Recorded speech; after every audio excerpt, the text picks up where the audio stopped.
Alright, we are getting back to some moving of rocks. At the moment, what I'm trying to do is just bury the rocks a little bit so that there's dirt falling down into the cracks in between the rocks. We will eventually be planting probably some creeping thyme or something similar to that, so that it will actually grow around all of these rocks.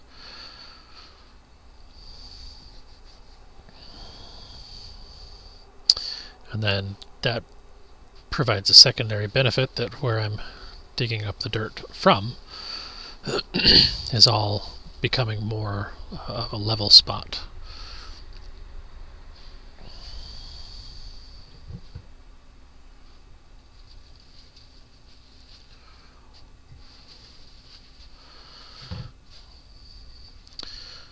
And then here I'm just working on scraping up some of the dirt from when I had to dig that ditch as an emergency, and then trying to dump that behind the rocks so that I can use that as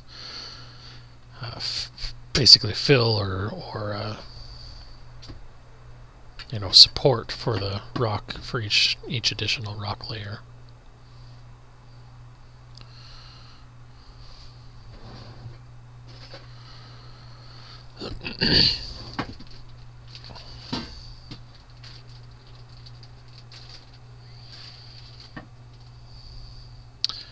And as always of late, where the tractor runs, the chickens run.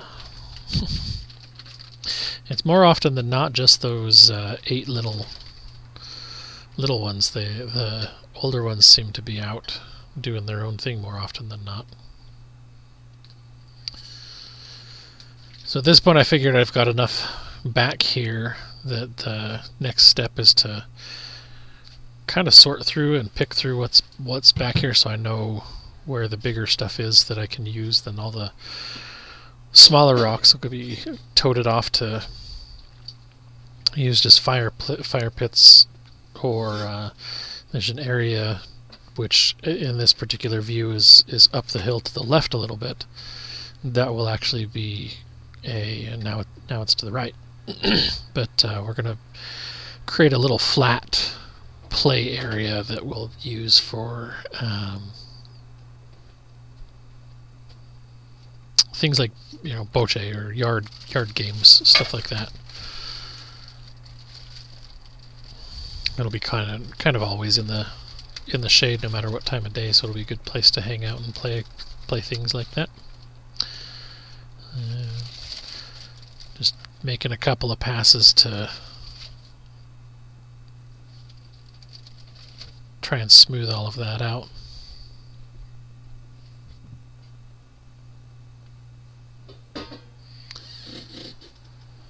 Now it's time to clean up a little bit of what I was dumping out there.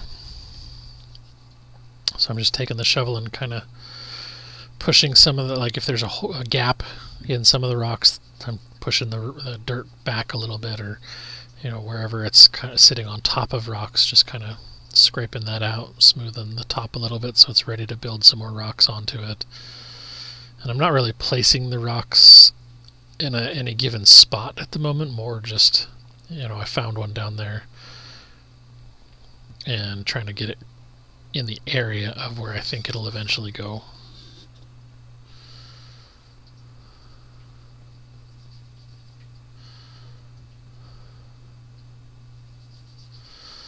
It's a little surprising, actually, how much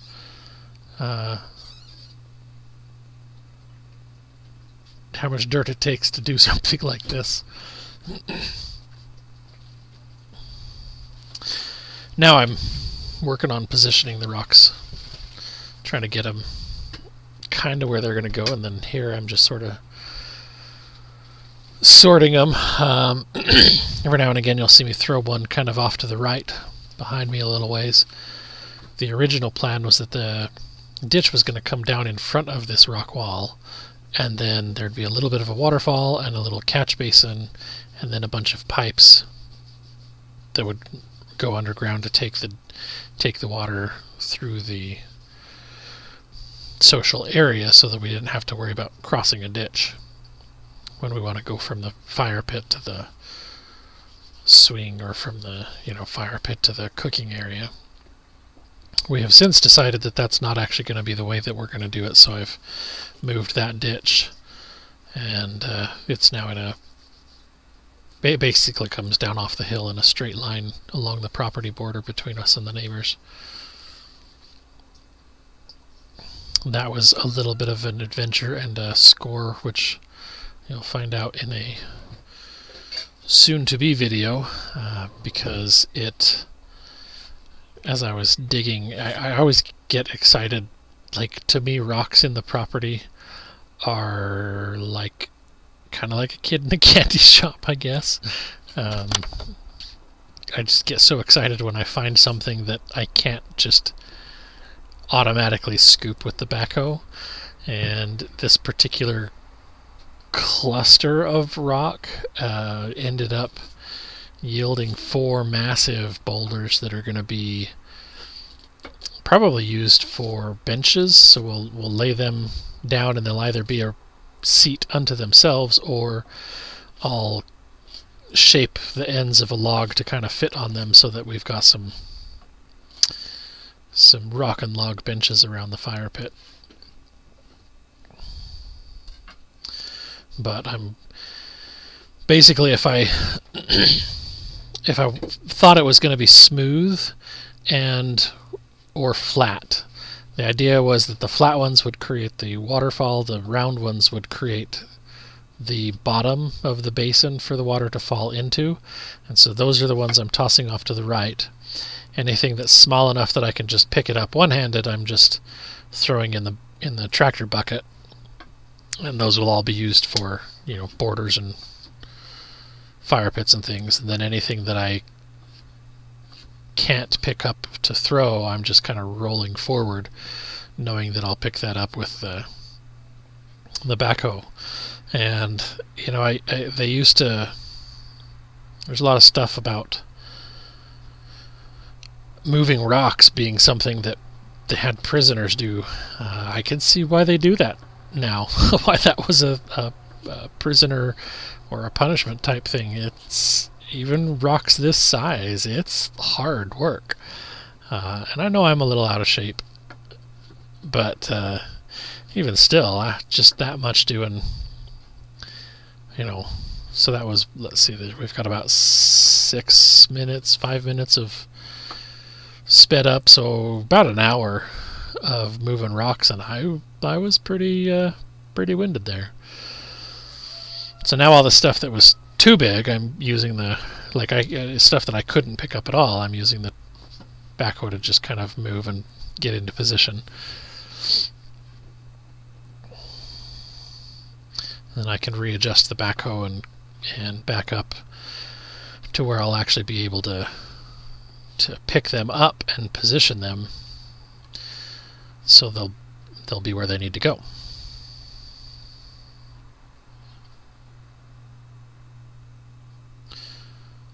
I couldn't get quite back far enough, so I'm kind of just getting them roughly into position, and then Emily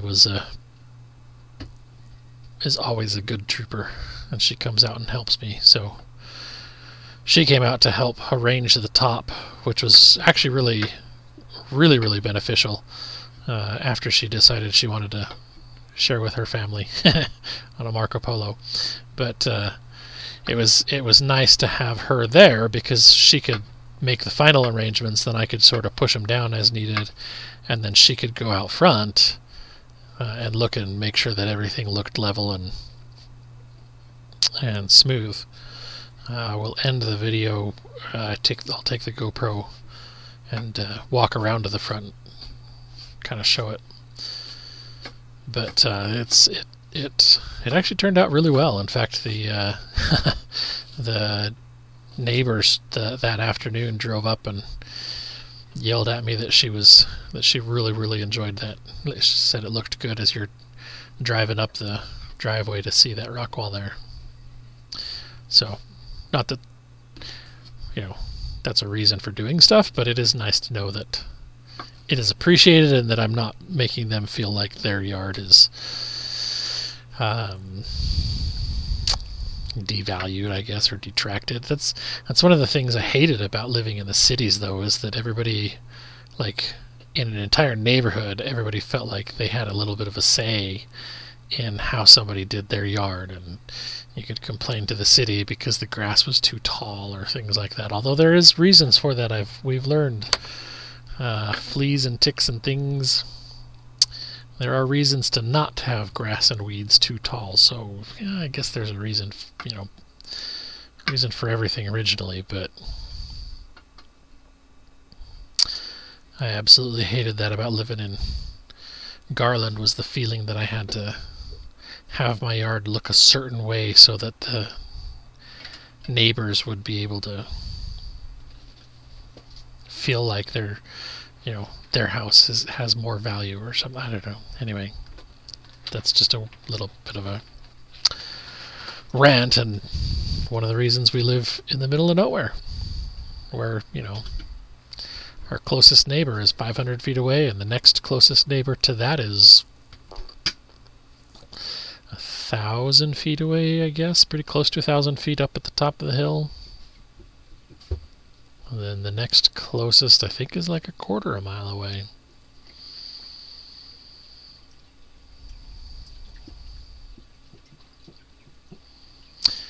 Granted,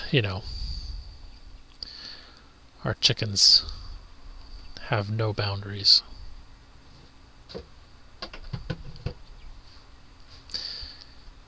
They will, however, be fenced in soon.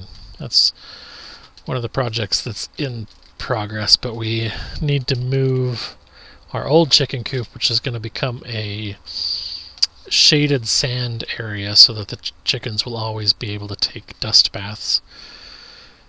But to be able to do that, we had to wait until some of the brooding hens had hatched their chicks so that we didn't disturb them and end up risking losing the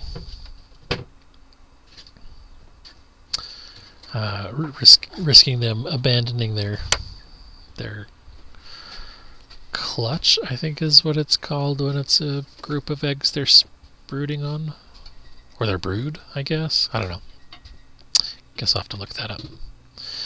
But anyway, so yeah, see, this is where Emily being out there was invaluable, because she was able to look at the size of rock that I was picking up and kind of help guide where it went, and then sort of help position some of them. And then I'd get a little bit of a stack going, and then I'd put some more dirt out.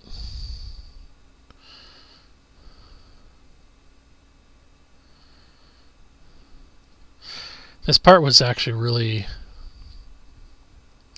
rewarding too, because all the effort of the last year of collecting these rocks from around the property as I've done different digging projects is finally actually paying off, because now there's not just a big pile of rocks sitting somewhere. There's actually something that looks intentional and looks pretty good, I'd say. I've got to the point where I need more dirt, so I had to get some of the rocks out of the way. That way I don't just bury them back into the dirt, into the earth.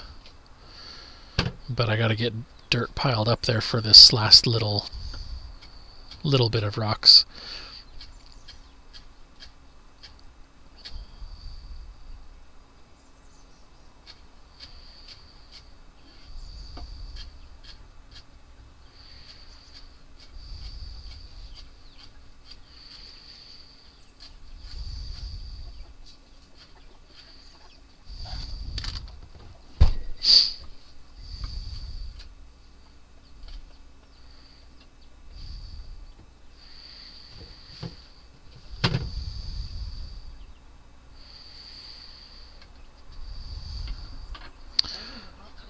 Now it's time to get rid of these. So this is the lower road that's kind of a service road. Here's a little, we kind of call it our private fire pit area, I guess. It's like a smaller version of what we're building over there. And so, but I need to build that fire pit up, we've actually decided that we like having the fire pit off the ground a little bit higher, so I'm going to build a couple, like maybe 18 inches or so of rock, fill that with dirt, then we'll lay a layer of concrete and then build the actual fire pit up from there so that it's a little higher off the ground, making, you know, s'mores and hot dogs and whatever easier. So here is the current status of the rock wall. We need to keep spreading the dirt into the cracks and pulling it down, but it's definitely a rock wall and pretty slick looking, if I do say so myself. We'll keep working, and you can see, like I was saying, a lot of these rocks down in front now are all like well-rounded rocks or very flat rocks. They've ended up being used for other projects at this point, but that's about it for now. We ended up coming in and playing games with friends for the rest of the night, so not quite as much footage, a little bit shorter video, but thank you as always for watching, and stay safe and God bless.